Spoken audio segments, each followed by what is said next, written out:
आदाब नाज़रीन, आज़ाद नेशनलिज्म में आपका खैर मकदम है। मैं हूं आपका मेजबान सिराज नदवी, हाजिर हूं मैं आज की अहम खबर के साथ। मुल्क की रियासत झारखंड और महाराष्ट्र में इंतखाबी सरगर्मियां शिद्दत इख्तियार कर गई हैं। झारखंड में 13 और 20 नवंबर को वोट डाले जाएंगे, जबकि महाराष्ट्र में एक ही मरहले में 20 नवंबर को रायदही होगी।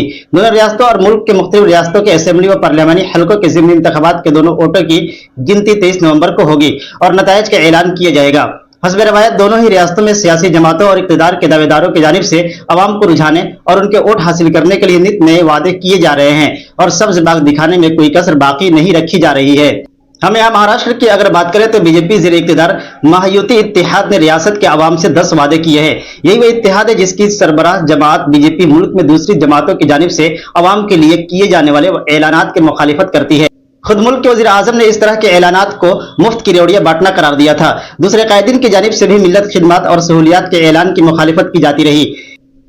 इस तरह से मुल्क की मईशत पर मनफी असरात मुरत्तब होने का भी दावा किया जा रहा है। इसके बावजूद जब कभी और जहां कहीं इंतखाबात का मौसम होता है, बीजेपी और उसकी हलीफ जमातें भी इस तरह के ऐलानात करने से गुरेज नहीं करती और दोहरे मेयारात इख्तियार करते हुए मुखालिफ जमातों को तनकीदों का निशाना बनाया जाता है।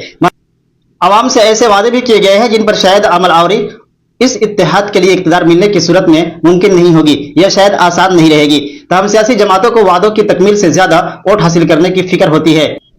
जो वादे किए गए हैं उनमें लाडली बहन योजना के तहत माहाना 1500 रुपये से बढ़ाकर 2100 रुपये करने और पुलिस फोर्स में 25,000 खवातीन की भर्ती का वादा किया गया है। इसके अलावा किसानों के लिए कर्ज माफी और किसान साजन योजना के रकम में इजाफा का वादा किया गया है और अकल तरीन इमदादी कीमत पर 20% सब्सिडी का वादा भी किया गया है। इसके अलावा अशिया जरूरिया की कीमतों में इस्तेहकाम पैदा किया जाएगा और बिजली चार्ज में भी 30% तक कटौती की जाएगी।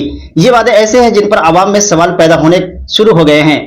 अगर अशिया जरूरिया की कीमतों पर काबू पाया जा सकता था तो इंतखाबात से पहले ऐसा क्यों नहीं किया गया? क्यों आवाम पर मुसलसल महंगाई का बोझ आयद होने के बावजूद खामोशी इख्तियार की गई? इसी तरह हुकूमत से यह भी सवाल किया जा रहा है कि आया उसने जखीरा अंदोजों और कालाबाजारी करने वालों को मौका क्यों दिया था? साथ ही अगर बिजली चार्ज में 30% की कमी की जा सकती थी तो फिर इतने वक्त से क्यों नहीं किया गया? बिजली चार्ज के नाम पर आवाम की जेबों पर डाका क्यों डाला जाता रहा? और साथ ही अशिया जरूरिया की कीमतों में मुसलसल इजाफे की वजह से रियासत के आवाम को शदीद मुश्किलात का सामना करना पड़ा था। उनका घरेलू बजट मुतासिर होकर रह गया था और यह सिलसिला काफी वक्त से जारी था और अब इंतखाबात के पेश नजर उनमें कमी का वादा किया जा रहा है। अवाम को इंतखाब के मौके पर बेवकूफ बनाते हुए उनके वोट हासिल करने की कोशिश की जा रही है और इस कोशिश में रियासती हुकूमत बेनकाब हो चुकी है कि बिजली चार्ज जिसमें कमी मुमकिन थी, लेकिन हुकूमत ने सरकारी खजाना भरने के लिए आवाम पर बोझ आयद करने का सिलसिला जारी रखा।